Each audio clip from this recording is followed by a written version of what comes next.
नमस्कार दोस्तों, स्वागत है आपका मेरे यूट्यूब चैनल 100% एप्टीट्यूड में। और फ्रेंड्स, काफ़ी दिनों बाद आज मुलाकात हो रही है, तो आज कुछ अच्छा बताऊंगा आपके लिए, कुछ काम की चीज़ लेकर आया हूँ। तो ये वीडियो है आपके लिए स्किल टेस्ट की। ठीक, स्किल टेस्ट किस चीज़ का? ये आपका CGL और CHSL, वो भी कौन सा 2020 जो अभी लेटेस्ट चल रहा है, उसके स्किल टेस्ट के लिए वीडियो है। कंप्लीट गाइडेंस रहेगी आपके लिए। ठीक है, एग्जाम हॉल में जब लोग टाइप करते हैं तो जो कीबोर्ड की आवाज़ आती है, उस तरह का जो मतलब माहौल होता है, उस माहौल में आपको कैसे अपने आप को टैकल करना है, कैसे अपने कंसंट्रेशन को हाई बना कर रखना है। ठीक है, मैं अपना पर्सनल एक्सपीरियंस शेयर करूँगा। और जो भी आपके डाउट्स होंगे, स्पेस बार है, स्ट्रोक्स है, टैब है, एंटर है, पैराग्राफ है, इन सभी डाउट्स के ऊपर मैं सब बात करना चाहता हूँ। आप मेरे बारे में जान सकते हैं। मैं सिलेक्टेड हूँ PA से 2018 से CHSL से, तो इसीलिए आप मेरे ऊपर रिलाई कर सकते हैं। ठीक है, जो भी बातें बताई जाएंगी वो फ्रूटफुल होंगी और उससे आउटपुट आपका आ सकता है। ठीक है, तो चलिए वीडियो स्टार्ट करता हूँ, मैं आगे बढ़ते हैं।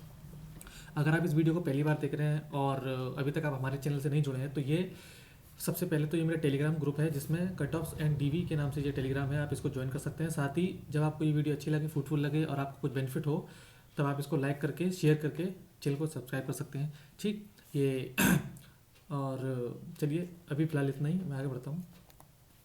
देखिए डिस्क्लेमर क्या है, this is my personal experience, you may have different strategy. ठीक, मतलब इस बात का क्या मतलब है, जैसे कि इस वीडियो में मैं जो भी बताऊंगा वो मेरा पर्सनल एक्सपीरियंस है, क्योंकि मैंने SSC, CHSL और CGL ये 2 बार स्किल टेस्ट दिया है। और इसमें तो मैं पास था, मतलब इसका रिजल्ट भी आ चुका है, तो 99% इसकी एक्यूरेसी थी। ठीक है, और इसका भी आना है 2019 का। ठीक है, तो मेरे दोनों ही स्किल टेस्ट अच्छे गए थे। तो मैं कुछ बातें बताऊंगा आपको जो मैंने खुद फेस की थी, तो वही सारी बातें मैं आपको बताऊंगा। अच्छा, इसमें एक चीज़ और, देखिए इसके अंदर मैं इसको पार्ट 1 मान सकते हो, जैसे कि CPT भी होता है CGL के अंदर। तो CPT के बारे में मैंने अभी इसमें कुछ भी नहीं बताया। अगर CPT के बारे में आपको जानना है और आपको इसकी ज़रूरत है, ठीक है, तो इस वीडियो के कमेंट सेक्शन में या फिर मेरे टेलीग्राम ग्रुप पे आप मुझे बता दीजिएगा, तो मैं CPT को भी कवर कर दूंगा। तो ये केवल स्किल टेस्ट मतलब टाइपिंग के लिए है। ठीक है, तो टाइपिंग के बारे में सब कुछ बताऊंगा आपको। तो यही सब इसमें लिखा हुआ है। देखिए, सबसे पहली बात आती है कि एग्ज़ाम हॉल के अंदर आपको अपना प्रेशर कैसे हैंडल करना है। ठीक है, ये बहुत से बच्चों के साथ प्रॉब्लम आती है कि वो घर पे तो अच्छी खासी टाइपिंग कर लेते हैं, लेकिन एग्जाम हॉल में नहीं कर पाते हैं। उसका रीज़न क्या होता है? उसका रीज़न सिंपल इतना सा होता है कि पहली बात तो खुद पे कॉन्फिडेंस ना होना।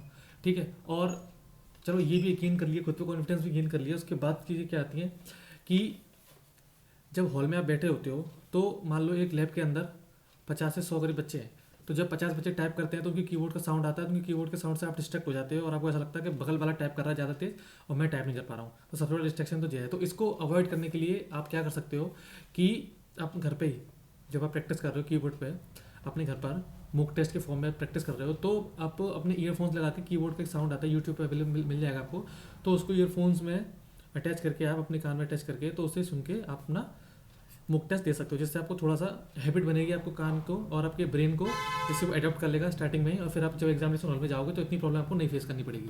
ठीक है, आप एक काम तो ये कर सकते हो। सेकंड काम क्या है कि स्टार्ट स्लोली एंड आफ्टर 2 और 3 minutes increase speed gradually. Starting में ही बच्चे क्या करते हैं, हड़बड़ा जाते हैं, अपने हाथ काम लग जाते हैं, तो वो स्टार्टिंग में सब कुछ तेते लिखने लग जाते हैं। उन्हें लगता है कि मतलब जल्दी तो लिख रहे हैं, लेकिन बैक एंड पे क्या पता चलता है कि वो गलत लिखता जा रहा है। ठीक है, तो आपको ऐसा नहीं करना है। मैं ये बोल रहा हूँ कि आपको स्टार्टिंग के 2 और 3 मिनट में आपको बहुत धीरे टाइप करना है। हम मानते हैं आपके स्टार्टिंग में आपने 2-3 मिनट में हमें केवल 2 लाइन टाइप करिए, 2 लाइन टाइप करिए इस तरीके से। ठीक है, कोई बात नहीं। अगर आप केवल 2 लाइन ही टाइप कर रहे हो, मान लो पूरे पैसेज में 15-16 लाइन है, 15-16 लाइन्स हैं, तो भी कोई दिक्कत नहीं है, आप कवर कर लोगे। ठीक है, और रही बात गलतियों की, तो आपके पास थोड़ा सा रिलैक्सेशन होता है।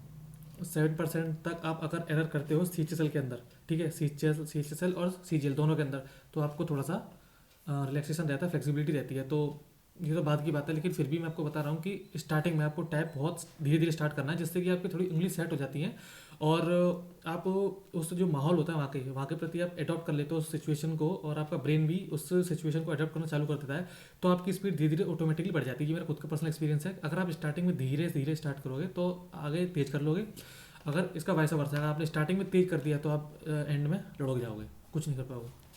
उसके बाद पॉइंट नंबर 3 क्या कह रहा है कि high speed is not matter of concern.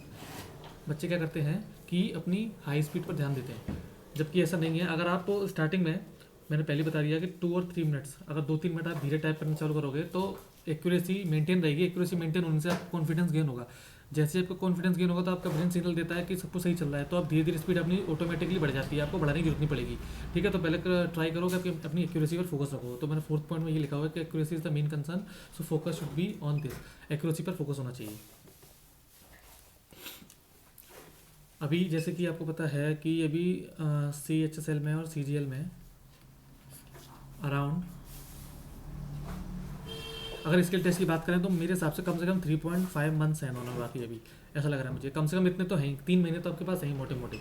ठीक है, तो अभी आप क्या कर सकते हो, सबसे पहले ये बात जो कि हाई प्रोबेबिलिटी जिस चीज़ की, हाई चांसेस ऑफ ऑनलाइन, यानी कि आपको केवल सिस्टम मिलेगा, सिस्टम के बाद आप सामने बैठे होंगे, कीबोर्ड होगा और आपको केवल टाइप करना, कोई आपको पेपर नहीं दिया जाएगा। ठीक है, तो नॉन पेपर मोड की टाइपिंग होती है, अब तक ऐसा ही होता आ रहा है, 18 में भी ऐसा हुआ, 19 में भी ऐसे हुआ है, और 2020 में भी चांसेस ज़्यादा है कि ऐसा ही होगा। इन केस अगर पेपर मोड होता है तो उसके लिए मैं आपको सोल्यूशन बता दूंगा। सबसे पहले आपके 99% चांसेस आपका ये ऑनलाइन मोड ही होगा, तो आपका सबसे ज़्यादा टाइम डिवोट आपका इसी चीज़ पर होना चाहिए। मतलब कि अगर आप घर पर भी मुक टेस्ट दे रहे हो तो आपका सारा फोकस इसी चीज़ पर होना चाहिए, नॉन पेपर मोड में प्रैक्टिस करोगे। और बचा 1%, तो 1% के लिए आप जैसे कि जब एग्ज़ाम आपका पास आने लगे तो आपसे 10 दिन पहले आप डेली एक बार अपने पेपर मोड पे प्रैक्टिस कर सकते हो। उसका सोल्यूशन ये है, आपकी सारी चीज़ मेंटेन रहेंगी, कुछ भी डिस्टर्बेंस नहीं क्रिएट होगा इससे। सेकंड नंबर पॉइंट क्या कहता है, कह रहा है कि give at least 2 mocks test 10 to 15 minutes, मतलब आपको अभी 3 महीने तक, मतलब एटलीस्ट 2 मॉक टेस्ट सुबह शाम, आपको 10-15 मिनट के 2 मॉक टेस्ट देने हैं सुबह और शाम। ठीक है, मतलब एक दिन में 2 ही देने हैं, अभी 3 महीना बहुत समय आपके लिए। ठीक है, तो जिससे क्या होगा, आपकी धीरे धीरे टाइपिंग स्किल बेटर होती रहेगी। ठीक, और अगर एग्जाम से 15 दिन पहले अगर आपको यही सिचुएशन रिपीट करनी है तो आपको इसमें क्या करना होगा, आपके जो मुक टेस्ट है उनकी संख्या बढ़ा देनी है, आपको 4 कर देनी है। ठीक है, और 4 भी कैसे, एक अपने टाइप कर, एक मुक टेस्ट दिल्ली सुबह, उसके फिर 3-4 घंटे बाद, फिर उसके 3-4 घंटे बाद, फिर उसके 3-4 घंटे बाद, इस तरीके से आपको कंटिन्यूस नहीं टाइप करना है, तो आपकी उंगली पर स्ट्रेस आएगा और आपके दिमाग पर भी स्ट्रेस रहेगा, और एक्यूरेसी और स्पीड दोनों ही नहीं आ पाएंगी। ठीक है, ये मेरा पर्सनल एक्सपीरियंस है, क्योंकि जब हम एक बार टाइप कर लेते हैं तो उसका इम्पैक्ट दूसरी वाली टाइपिंग अगर इंस्टेंट करते हैं तो उस पर आ जाता है, तो आपको थोड़ा रेस्ट दे दे के ही टाइप करना है। ठीक, अब बात आती है स्ट्रोक्स की, स्पेस बार की, टैब, पैराग्राफ एंड एंटर। सबसे ज़्यादा दिक्कत तो 18 और 19 में बच्चों को इस चीज़ में हुई थी, CGL में भी और CHSL के अंदर भी। देखिए, छोटी सी बात आपको मैं क्लियर कर देता हूँ कि SSC अब 18 और 19 में क्या कर रहा है, 18 प्लस 19 के अंदर उसने क्या किया है कि आपको लिमिटेड स्पेस बार दिए हैं, लिमिटेड स्पेस बार्स हैं। ठीक है, यानी कि जितना आपका पैसेज होगा, ठीक है, अभी आपको दिखाऊंगा कि लिमिटेड स्पेस बार कैसे। सबसे पहले आप ये जान लो कि SSC CGL के अंदर क्या होता है और CHSL के अंदर क्या चीज़ होती है। CGL के अंदर आपको 27 वर्ड्स पर मिनट मिलेंगे और 15 मिनट का टाइम होगा, तो अराउंड 2225, लगभग 2000 से 2100 के आसपास आपका पैसेज मिलेगा। यानी कि इसके अंदर 2100 स्ट्रोक्स, अराउंड 2100 स्ट्रोक्स होंगे, वो आपको टाइप करने होंगे CGL के अंदर। ठीक है, और CHSL के अंदर 35 वर्ड्स पर मिनट की स्पीड मांगी जाती है, टाइम होता है 10 मिनट का, तो इसमें 350 वर्ड्स हो जाएंगे। और एक वर्ड के अंदर जैसे 5 कैरेक्टर काउंट करता है, तो इसमें 5 का मल्टीप्लाई कर देंगे। ठीक है, तो ये करीब 1750, यानी कि इसमें 1750 मिनिमम, ये नोटिफिकेशन में मेंशन होता है कि 1750 तो आपको टाइप करना ही करना है, लेकिन जो पैसेज मिलता है वो कभी कभी 1900 का भी मिल जाता है, कभी 2000 प्लस का भी मिल जाता है। ठीक है, लेकिन आपकी जो मार्किंग होती है, वो चेकिंग होती है, वो 1700 तक ही होती है, आपको 1700 तक ही अपना बेस्ट देना है। उसके बाद आप अगर टाइम बचता है तो अपना करेक्शन कर सकते हो, अदरवाइज टाइप कर सकते हो, कोई दिक्कत नहीं, लेकिन आपको 1750 तक कोई मिस्टेक नहीं करनी है। सेम इसका है, 2025 तक आपको कोई मिस्टेक नहीं करनी है। आगे अगर जो फर्दर ऑर्डर देते हैं तो आप उसमें मिस्टेक करने की आपके पास गुंजाइश रहती है, लेकिन आपको इतनी में मिस्टेक नहीं करनी है। ठीक है, तो ये तो आपको स्ट्रोक्स कितने टाइप करने हैं। अच्छा, स्पेस बार भी एक स्ट्रोक्स माना जाता है, टैब भी एक स्ट्रोक माना जाएगा, एंटर भी एक स्ट्रोक माना जाएगा अगर आप यूज़ कर रहे हो तो उसे। ठीक है, कॉमा भी स्ट्रोक है और सब कुछ, सेमी कॉलन कॉलन हर चीज़ एक स्ट्रोक माना काउंट किया जाएगा। ठीक है, अगर आप एक बार कीबोर्ड टच कर रहे हो तो वो स्ट्रोक है, सीधी सी बात इतना होता है। स्ट्रोक का मतलब ये होता है, ठीक है, आपने कीबोर्ड की कोई भी की प्रेस करिए वो स्ट्रोक काउंट करा जाएगा। ठीक, अब देखिए जैसे सैम्पल पैसेज है ये वाला, मैंने एक पैसेज टाइप किया, इसके अंदर क्या है, ये 350 मैंने वर्ड्स लिए हैं। ठीक है, और इसके अंदर अराउंड 1800 प्लस आपके कैरेक्टर मिलेंगे, इनकी स्ट्रोक्स मिलेंगे, तो इसके अंदर स्पेस बार भी यूज हुआ है। स्पेस बार इंक्लूड करके 1800 स्ट्रोक्स ये बैठ रहे हैं। ठीक है, करीब 1800 से ऊपर ही स्ट्रोक्स बैठ रहे हैं, जिसमें मैंने 350 वर्ड्स लिए हैं। ठीक है, तो इसको आप देख सकते हो।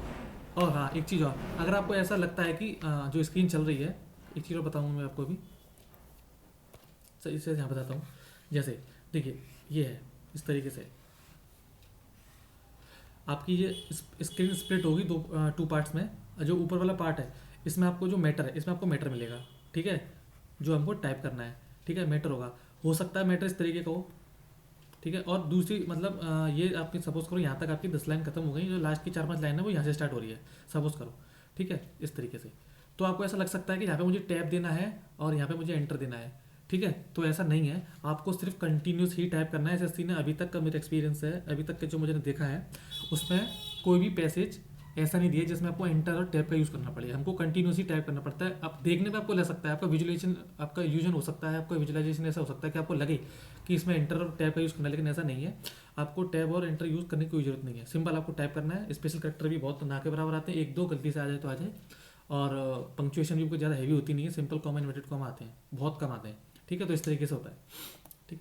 तो ये आपका सैम्पल पैसेज है, आप उसको देख सकते हो, ठीक है। यहाँ से कुछ स्टार्ट हो गई एक बार, ठीक है, और सपोज करो यहाँ पर खत्म, ठीक है। आपको ऐसा लग रहा है, ठीक है, अभी तो ये स्क्रीन इस तरीके से नहीं है, आपको नहीं दिखा सकता, लेकिन हाँ उसके बाद ये चीज़ यहाँ से स्टार्ट होगी और यहाँ पे खत्म होगी, ठीक है। ये चीज़ हो सकता है स्क्रीन में आपको यहाँ से दिखाई दे स्टार्ट होती हुई, लेकिन आपको कंटिन्यूसली टाइप करना है, कोई एंटर कोई पैराग्राफ का यूज़ नहीं करना है। इसलिए एंटर और पैराग्राफ की तरफ से और टैब की तरफ से तो आप निश्चिंत ही रहें, केवल आपका यूज़ होने वाला है उसमें स्पेस बार। स्पेस बार को आपका ध्यान रखना है। किस तरीके से ध्यान रखना है, जैसे अब मैं आपको बता देता हूँ। जैसे सपोज करो इस लाइन के अंदर अभी ये कितनी लाइन होंगी, 1 2 3 4 5 6 7 8 9 10 11 12 13 14 15 16, करीब 17 लाइन आप मान सकते हैं, ठीक है। 17 लाइन है, तो 17 लाइन पूरे 350 वर्ड में डिवाइड है, तो लगभग एक लाइन के अगर मान है तो करीब 20 से 22 वर्ड्स है एक के अंदर, ठीक है। इसका 5 से मल्टीप्लाई कर दे तो करीब 110। तो हम ये मान सकते हैं कि एक लाइन के अंदर 100 से 120 स्ट्रोक्स मिलेंगे आपको, जिसके अंदर आपके ये जो जगह दिख रही है खाली, ये स्पेस बार ये भी काउंटेड है, ठीक है। तो इसका आपको ध्यान रखना है।